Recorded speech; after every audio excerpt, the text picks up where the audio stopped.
السلام علیکم ورحمۃ اللہ وبرکاتہ۔ نحمدہ و نصلی علی رسولہ الکریم، اما بعد، فاعوذ باللہ من الشیطان الرجیم، بسم اللہ الرحمن الرحیم۔ رب اشرح لی صدری ویسر لی امری واحلل عقدۃ من لسانی یفقہوا قولی واجعل لی وزیرا من اہلی ربنا زدنا علما اللہم فقہنا فی الدین یا مقلب القلوب ثبت قلبی علی دینک یا مصرف القلوب صرف قلبی علی طاعتک اللہم الہمنی رشدی واعذنی من شر نفسی اللہم انی اسألک الہدی والتقی والعفاف والغنی لا الہ الا انت سبحانک انی کنت من الظالمین فاطر السماوات والارض انت ولی فی الدنیا والآخرہ توفنی مسلما والحقنی بالصالحین اللہم الہمنی رشدی واعذنی من شر نفسی اللہم احسن عاقبتنا فی الامور کلها واجرنا من خزی الدنیا وعذاب الآخرہ اللہم لا سهل الا ما جعلته سهلا وانت تجعل الحزن سهلا اذا شئت اللہم ارنا الحق حقا وارزقنا اتباعه وارنا الباطل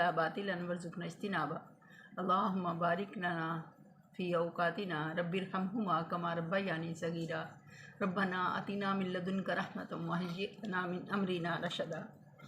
اللہ کی رحمت سے ہم قرآن پاک کا آغاز ہم نے سورہ فاتحہ سے کیا تھا۔ آج ہم 5ویں سورت قرآن پاک کی سورہ المائدہ شروع کریں گے۔ 6واں پارہ ہے ہمارا۔ چلیں اپنا لیسن کا آغاز کرتے ہیں۔ اعوذ باللہ من الشیطان الرجیم، میں پناہ مانگتی ہوں اللہ کی شیطان مردود سے۔ بسم اللہ الرحمن الرحیم، شروع اللہ کے نام سے جو بڑا مہربان نہایت رحم کرنے والا ہے۔ یا ایھا الذین آمنوا اوفوا بالعقود احلت لکم بہیمۃ الانعام الا ما یتلی علیکم غیر محل الصید وانتم حرم ان اللہ یحکم ما یرید۔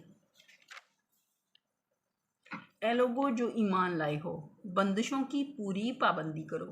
بندشیں کیا ہیں؟ جو اللہ کے احکامات ہیں، جو اللہ نے پابندیاں لگائی ہیں، ان کا پورا احترام ملحوظ خاطر رکھو اور ان پر اپنے آپ کو پابند کرو۔ تمہارے لیے مویشی کی قسم کے سب جانور حلال کیے گئے ہیں سوائے ان کے جو آگے چل کر تم کو بتائے جائیں گے، لیکن احرام کی حالت میں شکار کو اپنے لیے حلال نہ کر لو۔ اس پر اللہ نے پابندی لگا دی۔ عام حالت میں جو چیز حلال تھی، احرام کی حالت میں وہ حرام ہو گئی۔ ان اللہ یحکم ما یرید، بے شک اللہ جو چاہتا ہے حکم دیتا ہے، اس لیے کہ اللہ خالق ہے، جو چاہتا ہے اللہ حکم دیتا ہے۔ اس کی وضاحت دیکھتے ہیں، یعنی ان حدود اور قیود کی پابندی کرو جو اس سورہ میں تم پر عائد کی جا رہی ہیں، جو بالعموم اللہ کی شریعت میں تم پر عائد کی گئی ہیں۔ اس مختصر سے تمہیدی جملے کے بعد ہی ان بندشوں کا بیان شروع ہو جاتا ہے جن کی پابندی کا حکم دیا گیا۔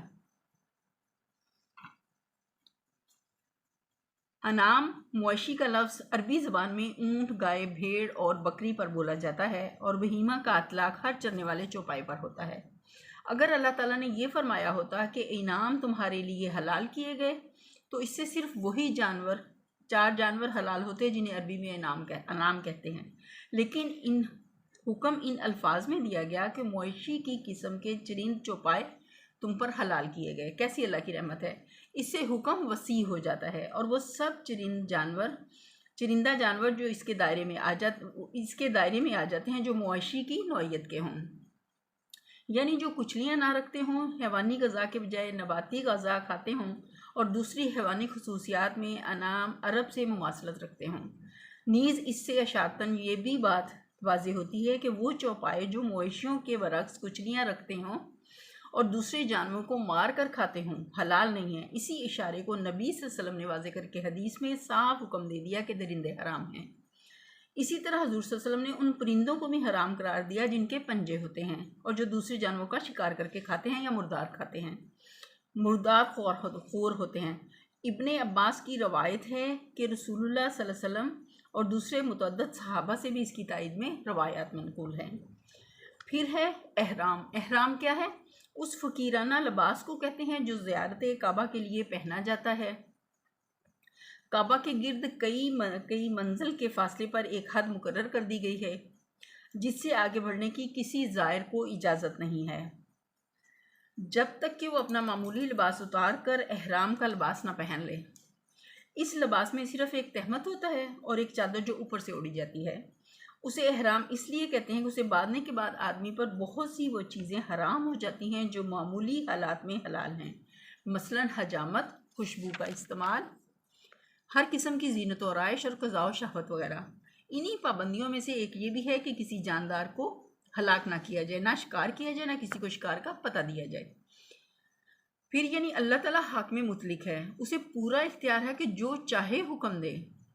بندوں کو اس کے احکام میں چونچرا کرنے کا کوئی حق نہیں، اگرچہ اس کے تمام احکام حکمت و مسلط پر مبنی ہیں، لیکن بندہ مسلم، جو مسلم اپنے آپ کو کہتا ہے نا، مسلم کون ہوتا ہے؟ جو اپنے آپ کو اللہ کے اطاعت میں دے دے، اس کے حکم کی اطاعت اس حیثیت سے نہیں کرتا کہ وہ اسے مناسب پاتا ہے یا مبنی بر مصلحت سمجھتا ہے، بلکہ صرف اس بنا پر کرتا ہے کہ یہ مالک کا حکم ہے۔ جو چیز اس نے حرام کر دی ہے وہ صرف اس لیے حرام ہے کہ اس نے حرام کی ہے۔ اسی طرح جو اس نے حلال کر دی ہے وہ بھی کسی دوسری بنیاد پر نہیں، بلکہ صرف اس بنیاد پر حلال ہے کہ جو خدا ان ساری چیزوں کا مالک ہے وہ اپنے غلاموں کو اس چیز کے استعمال کی اجازت دیتا ہے۔ لہٰذا پورے زور کے ساتھ یہ اصول قائم کرتا ہے کہ یہ اشیاء کی حرمت و علت کے لیے مالک کی اجازت و عدم اجازت کے سوا کسی اور بنیاد کی قطعاً ضرورت نہیں، اور اسی طرح بندے کے لیے کسی کام کے جائز یا نہ ہونے کا مدار بھی اس کے سوا اور کچھ نہیں کہ اللہ جس کو جائز رکھے وہ جائز ہے اور جسے ناجائز قرار دے وہ ناجائز۔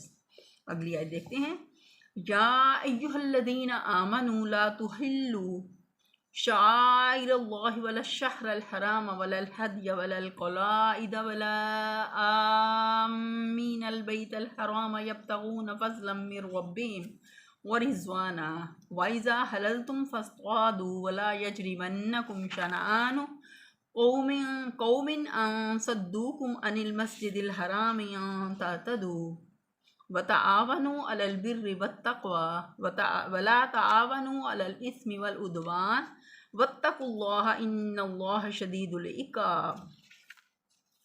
اے لوگو جو ایمان لائے ہو، خدا پرستی کی نشانیوں کو بے حرمت نہ کرو، نہ حرام مہینوں میں سے کسی کو حلال کر لو۔ عرب لوگ کیا کرتے تھے؟ اپنی مرضی سے جس مہینے کو اللہ نے 4 مہینوں کی حرمت قائم کی ہے نا، تو وہ کیا کرتے تھے کہ جس کو چاہتے حلال کر لیتے، جس کو چاہتے حرام کر دیتے، تو اپنی مرضیاں اس میں شامل کر لیتے۔ اللہ نے اس بات سے منع کیا، نہ قربانی کے جانوروں پر دست درازی کرو، نہ ان جانوروں پر ہاتھ ڈالو جن کی گردنوں میں نظر خدابندی کی علامت کے طور پر پڑے ہوئے ہیں، نہ ان لوگوں کو چھیڑو جو اپنے رب کے فضل اور اس کی خوشنودی کی تلاش میں مقام محترم کعبہ کی طرف جا رہے ہوں۔ ہاں، جب احرام کی حالت ختم ہو جائے تو شکار تم کر سکتے ہو، اور دیکھو اگر ایک گروہ نے جو تمہارے لیے مسجد حرام کا راستہ بند کر دیا ہے تو اس پر تمہارا غصہ تمہیں اتنا مشتعل نہ کر دے کہ تم بھی ان کے مقابلے میں ناروا زیادتیاں کرنے لگو۔ نہیں، جو کام نیکی اور خدا ترسی کے ہیں ان میں سب سے تعاون کرو، اور جو گناہ اور زیادتی کے کام ہیں ان میں کسی سے تعاون نہ کرو۔ اللہ سے ڈرو، اس کی سزا بہت سخت ہے۔ ہر وہ چیز کسی مسلک یا عقیدے یا طرز فکر و عمل یا کسی نظام کی نمائندگی کرتی ہو وہ اس کا شعار کہلائے گی، کیونکہ وہ اس کے لیے علامت یا نشانی کا کام دیتی ہے۔ سرکاری جھنڈے، فوج اور پولیس وغیرہ کے یونیفارم، سکے، نوٹ اور اسٹامپ حکومتوں کے شعار ہیں، اور وہ اپنے محکوموں سے بلکہ جن جن پر ان کا زور چلے سب سے ان کے احترام کا مطالبہ کرتی ہیں۔ گرجا اور قربان گاہ اور صلیب مسیحیت کے شعار ہیں، چوٹی اور زنار اور مندر برہمیت کے شعار ہیں، کیس اور کڑا کرپان وغیرہ سکھ مذہب کے شعار ہیں، ہتھوڑا اور درانتی اشتراکیت کا شعار ہیں، سواتیکار یہ نسل پرستی کا شعار ہے۔ یہ سب مسلک اپنے اپنے پیروں سے اپنے ان شعائر کے احترام کا مطالبہ کرتے ہیں۔ اگر کوئی شخص کسی نظام کے شاعر میں سے کسی شاعر کی توہین کرتا ہے تو یہ اس بات کی علامت ہے کہ وہ دراصل اس نظام کے خلاف دشمنی رکھتا ہے، اور اگر وہ توہین کرنے والا خود اس نظام سے تعلق رکھتا ہو تو اس کا یہ فعل اپنے نظام سے ارتداد اور بغاوت کا ہم معنی ہے۔ اب دیکھتے ہیں شاعر اللہ۔ شاعر اللہ سے مراد وہ تمام علامات یا نشانیاں ہیں جو شرک کفر اور دہریت کے بالمقابل خالص خدا ترسی کے مسلک کی نمائندگی کرتی ہیں۔ ایسی علامات جہاں جس مسلک اور جس نظام میں بھی پائی جائیں، مسلمان ان کے احترام پر مامور ہیں، بشرطے کہ ان کا نفسیاتی پس منظر خالص خدا پرستانہ ہو، کسی مشرکانہ یا کافرانہ تخیل کی آلودگی سے انہیں ناپاک نہ کر دیا گیا ہو۔ کوئی شخص خواہ و غیر مسلم ہی کیوں نہ ہو، اگر اپنے عقید و عمل میں خدائے واحد کی بندگی و عبادت کا کوئی جز رکھتا ہے تو اس جز کی حد تک مسلمان اس سے موافقت کریں گے اور ان شاعر کا بھی پورا احترام کریں گے جو اس کے مذہب میں خالص خدا پرستی کی علامت ہیں۔ اس چیز میں ہمارے اور اس کے درمیان نزاع نہیں بلکہ موافقت ہے۔ نزاع اگر ہے تو اس امر میں نہیں کہ وہ خدا کی بندگی کیوں کرتا ہے، بلکہ اس امر میں ہے کہ وہ خدا کی بندگی کے ساتھ دوسری بندگیوں کی آمیزش کیوں کرتا ہے۔ یاد رکھنا چاہیے کہ شاعر اللہ کے احترام کا یہ حکم اس زمانے میں بھی دیا گیا تھا جب مسلمان اور مشرکین عرب کے درمیان جنگ برپا تھی۔ مکے پر مشرکین قابض تھے، عرب کے ہر حصے سے مشرک قبائل کے لوگ حج و زیارت کے لیے کعبہ کی طرف جاتے تھے اور بہت سے قبیلوں کے راستے مسلمانوں کی زد میں تھے۔ اس وقت حکم دیا گیا کہ یہ لوگ مشرک ہی صحیح، تمہارے اور ان کے درمیان جنگ ہی صحیح، مگر جب یہ اللہ کے گھر کی طرف جاتے ہیں تو انہیں نہ چھیڑو، حج کے مہینوں میں ان پر حملہ نہ کرو، اللہ کے دربار میں نظر کرنے کے لیے جو جانور یہ لیے جا رہے ہیں ہوں ان پر ہاتھ نہ ڈالو، کیونکہ ان کے بگڑے ہوئے مذہب میں خدا پرستی کا جتنا حصہ باقی ہے وہ بجائے خود احترام کا مستحق ہے نہ کہ بے احترامی کا۔ پھر شاعر اللہ کے احترام کا عام حکم دینے کے بعد چند شاعر کا نام لے کر ان کے احترام کا خاص طور پر حکم دیا گیا، کیونکہ اس وقت جنگی حالات کی وجہ سے یہ اندیشہ پیدا ہو گیا تھا کہ جنگ کے جوش میں کہیں مسلمانوں کے ہاتھوں ان کی توہین نہ ہو جائے۔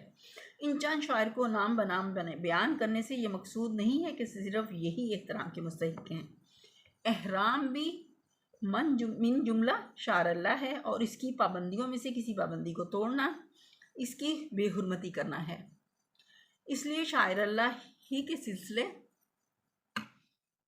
میں اس کا ذکر کر دیا گیا۔ جب تک تم احرام بند ہو، شکار کرنا اللہ پرستی کے شاعر میں سے ایک شاعر کی توہین کرنا ہے، البتہ جب شرعی قاعدے کے مطابق احرام کی حد ختم ہو جائے تو شکار کرنے کی اجازت ہے۔ پھر ہے کہ چونکہ کفار نے اس وقت مسلمانوں کو کعبہ کی زیارت سے روک دیا تھا اور عرب کے قدیم دستور کے خلاف حج تک سے مسلمان محروم کر دیے گئے تھے، اس لیے مسلمانوں میں یہ خیال پیدا ہوا کہ جن کافر قبیلوں کے راستے اسلامی مقبوضات کے قریب سے گزرتے ہیں ان کو ہم بھی حج سے روک دیں اور زمانہ حج میں ان کے قافلوں پر چھاپے مارنے شروع کر دیں، مگر اللہ تعالیٰ نے یہ آیت نازل فرما کر انہیں اس ارادے سے باز رکھا۔ اگلی آیت دیکھتے ہیں۔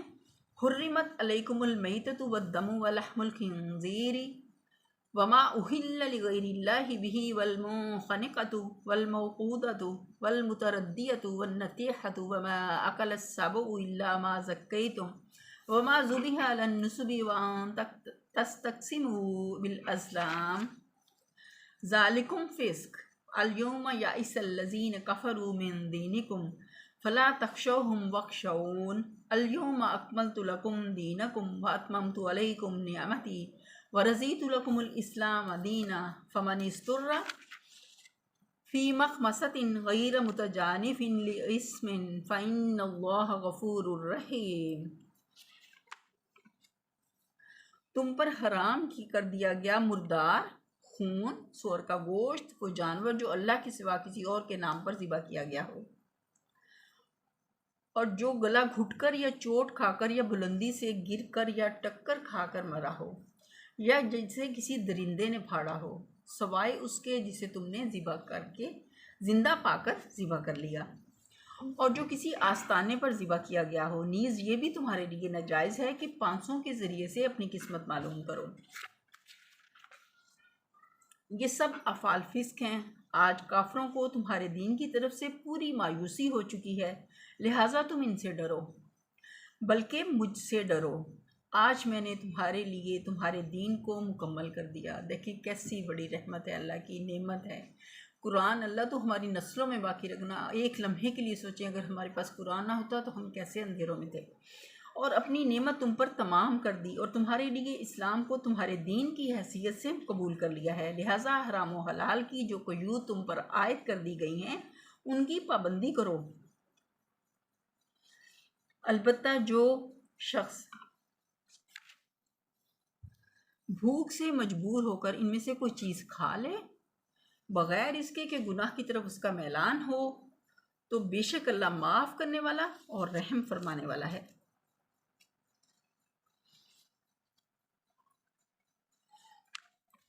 اس کی تفسیر دیکھتے ہیں۔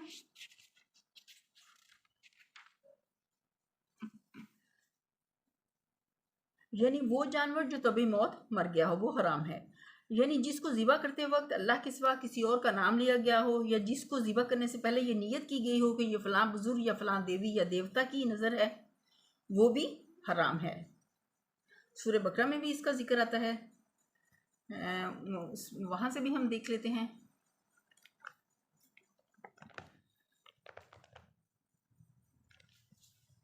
اس کا اطلاق اس جانور کے گوشت پر بھی ہوتا ہے جسے اللہ کے سوا کسی اور کے نام پر ذبح کیا گیا ہو، اور اس کھانے پر بھی ہوتا ہے جو اللہ کے سوا کسی اور کے نام پر بطور نظر کے پکایا جائے۔ حقیقت یہ ہے کہ جانور ہو یا غلہ اور کوئی کھانے کی چیز، دراصل اس کا مالک اللہ تعالیٰ ہی ہے اور اللہ ہی نے وہ چیز ہم کو عطا کی ہے، لہٰذا اعتراف نعمت یا صدقہ یا نظر و نیاز کے طور پر اگر کسی کا نام ان چیزوں پر لیا جا سکتا ہے تو وہ صرف اللہ ہی کا نام ہے۔ اس کے سوا کسی دوسرے کا نام لینا یہ معنی رکھتا ہے کہ ہم اللہ کے بجائے اللہ کے ساتھ اس کی بالاتری بھی تسلیم کر رہے ہیں اور اس کو بھی منعم سمجھتے ہیں۔ ایسا نہیں کرنا۔ یعنی جو جانور مذکورہ بالا حوادث میں سے کسی حادثے کا شکار ہو جانے کے باوجود مرا نہ ہو بلکہ کچھ آثار زندگی اس میں پائے جاتے ہوں، اس کو اگر ذبح کر لیا جائے تو اسے کھایا جا سکتا ہے۔ اس سے یہ بھی معلوم ہوا کہ حلال جانور کا گوشت صرف ذبح کرنے سے حلال ہوتا ہے، کوئی دوسرا طریقہ اس کو ہلاک کرنے کا صحیح نہیں ہے۔ یہ ذبح اور زکوٰۃ اسلام کے اصطلاحی لفظ ہیں۔ اس سے مراد حلق کا اتنا حصہ کاٹ دینا ہے جس سے جسم کا خون اچھی طرح خارج ہو جائے۔ جھٹکا کرنے یا گلا گھونٹنے سے یا کسی اور تدبیر سے جانور کو ہلاک کرنے کا نقصان یہ ہوتا ہے کہ خون کا بیشتر حصہ جسم کے اندر ہی رک کر رہ جاتا ہے اور وہ جگہ جگہ جم کر گوشت کے ساتھ چمٹ جاتا ہے۔ برعکس اس کے ذبح کرنے کی صورت میں دماغ کے ساتھ جسم کا تعلق دیر تک باقی رہتا ہے، جس کی وجہ سے رگ رگ کا خون کھینچ کر باہر آ جاتا ہے اور اس طرح پورے جسم کا گوشت خون سے صاف ہو جاتا ہے۔ خون کے متعلق ابھی اوپر ہی یہ بات گزر چکی ہے کہ وہ حرام ہے، لہٰذا گوشت کے پاک اور حلال ہونے کے لیے ضروری ہے کہ خون اس سے جدا ہو جائے۔ کہ جب ہم دھو رہے ہوں گوشت تو اس میں بھی ہمیں اس بات کا خاص خیال رکھنا ہے، جیسے چکن ہے تو اس کو دھوتے ہوئے اچھے سے اس کے خون کی صفائی ہو، ایسا نہ ہو کہ پکتے ہوئے وہ ظاہر ہو۔ ہمیں اس سے اپنے آپ کو بچانا ہے، اپنی پوری حد تک ممکن کوشش کرنی ہے کہ گوشت اچھے سے دھل جائے۔ اصل میں لفظ نسب استعمال ہوا ہے، اس سے مراد وہ سب مقامات ہیں جن کو غیر اللہ کی نظر و نیاز چڑھانے کے لیے لوگوں نے مخصوص کر رکھا ہو، خواہ وہاں کوئی پتھر یا لکڑی کی مورت یا نہ ہو۔ ہماری زبان میں اس کا ہم معنی لفظ آستانہ یا استحان ہے جو کسی بزرگ یا دیوتا سے یا کسی خاص مشرکانہ اعتقاد سے وابستہ ہو۔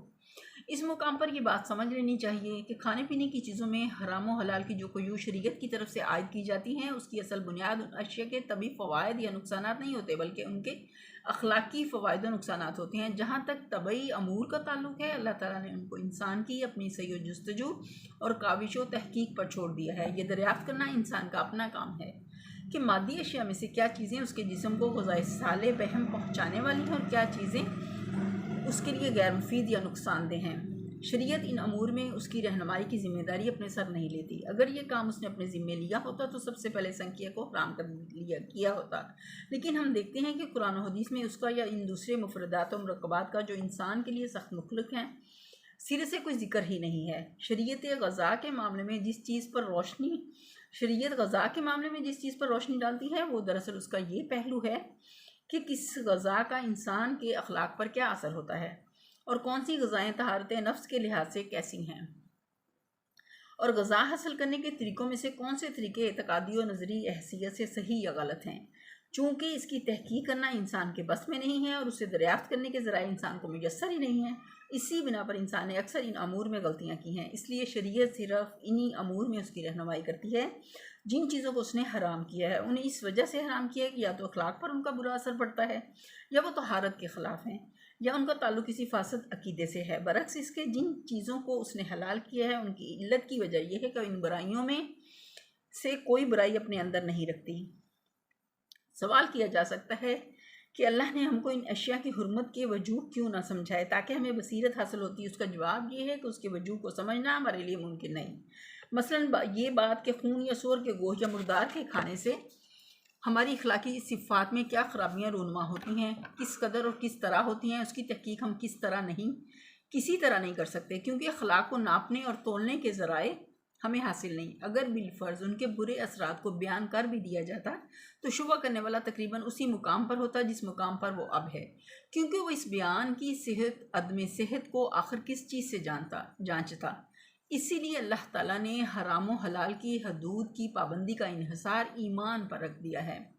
جو شخص اس بات پر مطمئن ہو جائے کہ کتاب اللہ کی کتاب ہے اور رسول اللہ کا رسول ہے اور اللہ علیم و حکیم ہے، وہ اس کے مقرر کیے ہوئے حدود کی پابندی کرے گا، خواہ ان کی مصلحت اس کی سمجھ میں آئے یا نہ آئے۔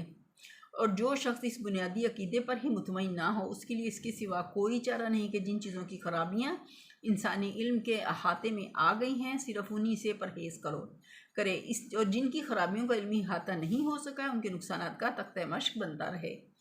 اس آیت میں جس چیز کو حرام کیا گیا اس کی 3 بڑی قسمیں دنیا میں پائی جاتی ہیں، اور آیت کا حکم ان تینوں پر حاوی ہے۔ پہلا ہے کہ مشرکانہ فالگیری، جس میں کسی دیوی یا دیوتا سے قسمت کا فیصلہ پوچھا جاتا ہے، یا غیب کی خبر دریافت کی جاتی ہے، یا باہمی نزاعت کا تصفیہ کرایا جاتا ہے۔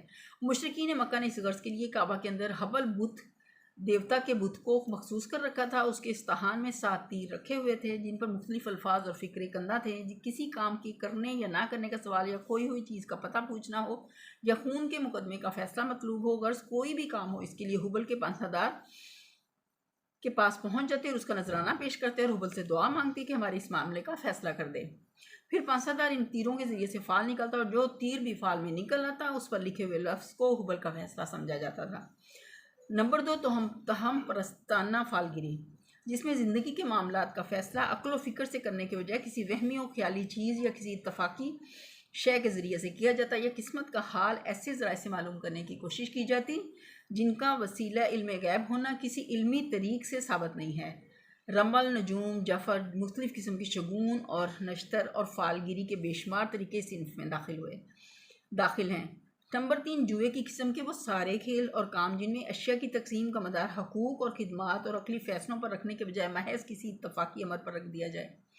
مثلا یہ کہ لاٹری میں اتفاقاً فلاں شخص کا نام نکلا ہے، لہٰذا ہزارہا آدمیوں کی جیب سے نکلا ہوا روپیہ اسے ایک شخص کی جیب میں چلا جائے، یا یہ کہ علمی حیثیت سے تو ایک معمہ کے بہت سے حل صحیح ہیں مگر انعام وہ شخص پائے گا جس کا حل کسی معقول کوشش کی بنا پر نہیں بلکہ محض اتفاق سے اس حل کے مطابق نکل آیا ہو جو صاحب مما کے صندوق میں بند ہے۔ ان 3 اقسام کو حرام کر دینے کے بعد قرآن اندازی کی صرف وہ سادہ صورت اسلام میں جائز رکھی گئی ہے جس میں 2 برابر کے جائز کاموں یا 2 برابر کے حقوق کے درمیان فیصلہ کرنا ہو۔ مثلا ایک چیز پر 2 آدمیوں کا حق ہر حیثیت سے بالکل برابر ہے اور فیصلہ کرنے والے کے لیے ان میں سے کسی کو ترجیح دینے کی کوئی معقول وجہ موجود نہیں ہے، اور خود ان دونوں میں سے بھی کوئی اپنا حق چھوڑنے کو تیار نہیں۔ اس صورت میں ان کی رضامندی سے قرآن اندازی پر فیصلے کا مدار رکھا جا سکتا ہے۔ یا مثلا وہ دو کام یکساں درست ہیں اور عقلی حیثیت سے آدمی ان دونوں کے درمیان مذبذب ہو گیا ہے کہ ان میں سے کس کو اختیار کرے۔ اس صورت میں ضرورت ہو تو قرآن اندازی کی جا سکتی ہے۔ نبی صلی اللہ علیہ وسلم بالعموم ایسے موقع پر یہ طریقہ اختیار کرتے تھے جبکہ 2 برابر کے حقداروں کے درمیان ایک کو ترجیح دینے کی ضرورت پیش آ جاتی تھی، اور آپ کو اندیشہ ہوتا تھا کہ اگر آپ خود ایک کو ترجیح دیں گے تو دوسرے کو ملال ہوگا۔ آج سے مراد کوئی خاص دن اور تاریخ نہیں ہے بلکہ وہ دور یا زمانہ مراد ہے جس میں یہ آیات نازل ہوئی تھی۔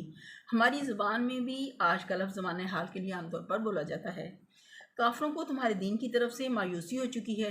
اس آیت سے الیوم اکملت لکم دینکم، یعنی اب تمہارا دین ایک مستقل نظام بن چکا ہے اور خود اپنی حاکمانہ طاقت کے ساتھ نافذ قائم ہے۔ نافذ و قائم کفار جو اب تک اس کے قیام میں مانع و مزاحم رہے ہیں اب اس طرف سے مایوس ہو چکے ہیں کہ اسے مٹا سکیں گے اور تمہیں پھر پچھلی جاہلیت کی طرف لے جا سکیں گے، لہذا تم ان سے نہ ڈرو بلکہ مجھ سے ڈرو، یعنی اس دین کے احکام اور اس کی ہدایت پر عمل کرنے میں اب کسی کافر طاقت کے غلبہ و قہر اور در اندازی مزاحمت کا خطرہ تمہارے لیے باقی نہیں رہا۔ انسانوں کے خوف کی اب کوئی وجہ نہیں رہی، اب تمہیں اللہ سے ڈرنا چاہیے اور اس کے احکام کی تعمیل میں اگر کوئی کوتاہی تم نے کی تو تمہارے پاس کوئی ایسا عذر نہ ہوگا جس کی بنا پر تمہارے ساتھ کچھ بھی نرمی کی جائے۔ اب شریعت الہی کی خلاف ورزی کے معنی یہ نہیں ہوں گے کہ تم دوسروں کے اثر سے مجبور ہو کر ہو، بلکہ اس کے صاف معنی یہ ہوں گے کہ تم اللہ کی اطاعت کرنا نہیں چاہتے۔ اللہ ہمیں اس چیز سے بچائے اور ہمیں اپنی اطاعت پر جمائے رکھے۔ دین کو مکمل کر دینے سے مراد اس کو ایک مستقل نظام فکر و عمل اور ایک ایسا مکمل نظام تہذیب و تمدن بنا دینا ہے جس میں زندگی کے جملہ مسائل کا جواب اصولاً یا تفصیلاً موجود ہو اور ہدایت و رہنمائی حاصل کرنے کے لیے کسی حال میں اس سے باہر جانے کی ضرورت پیش نہ آئے۔ نعمت تمام کرنے سے مراد نعمت ہدایت کی تکمیل کر دینا ہے، اور اسلام کو دین کی حیثیت سے قبول کرنے کا مطلب یہ ہے کہ تم نے میری اطاعت و بندگی اختیار کرنے کا جو اقرار کیا تھا اس کو چونکہ تم اپنی صحیح و عمل سے سچا اور مخلصانہ اقرار ثابت کر چکے ہو اس لیے میں نے اسے درجہ قبولیت عطا فرمایا ہے اور تمہیں عملاً اس حالت کو پہنچا دیا ہے کہ اب فی الواقع میرے سوا کسی کی اطاعت و بندگی کا جوا تمہاری گردنوں پر باقی نہیں رہا، اور اب جس طرح اعتقاد میں تم میرے مسلم ہو اسی طرح عملی زندگی میں بھی میرے سوا کسی اور کے مسلم بن کر رہنے کے لیے کوئی مجبوری تمہیں لاحق نہیں رہی۔ ان احسانات کا ذکر فرمانے کے بعد اللہ تعالیٰ سکوت فرماتا ہے، مگر انداز کلام سے خود بخود یہ بات نکل آتی ہے کہ جب یہ احسانات میں نے تم پر کیے ہیں تو ان کا تقاضا یہ ہے کہ میرے قانون کی حدود پر قائم رہنے میں تمہاری طرف سے بھی کوئی کوتاہی نہ ہو۔ اللہ تو ہمیں اس آیت کے مصداق کر دے، ہم سے کبھی کوئی ایسی لا علمی میں بھی کوئی کوتاہی ایسی نہ ہو جو اللہ کو ہم پر غضب نہ کرے۔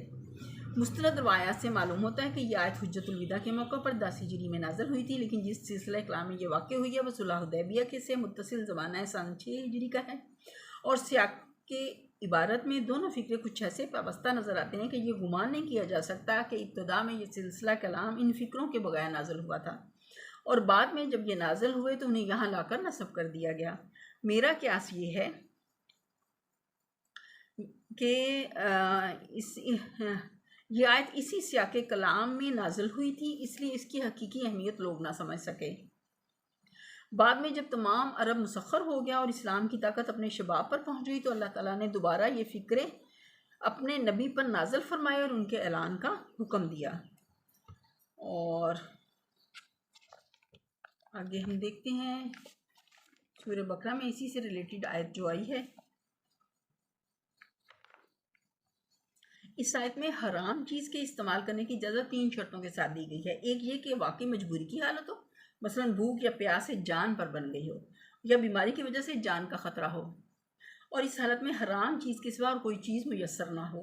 دوسرے یہ کہ اللہ کے قانون کو توڑنے کی خواہش دل میں موجود نہ ہو۔ تیسرے یہ کہ ضرورت کی حد سے تجاوز نہ کیا جائے، مثلا حرام چیز کے چند لقمے یا چند قطرے یا چند گھونٹ اگر جان بچا سکتے ہیں تو ان سے زیادہ اس چیز کا استعمال نہ ہونے پائے۔ یہیں پر ہم اپنے لیسن کا اختتام کرتے ہیں اور اللہ سے دعا کرتے ہیں جو ہم نے پڑھا اور سمجھا اللہ ہمیں اس پر عمل کرنے کی توفیق عطا فرمائے۔ سبحان ربک رب العزت عما یصفون وسلام علی المرسلین والحمد للہ رب العالمین، آمین ثم آمین یا رب العالمین۔ السلام علیکم ورحمۃ اللہ وبرکاتہ۔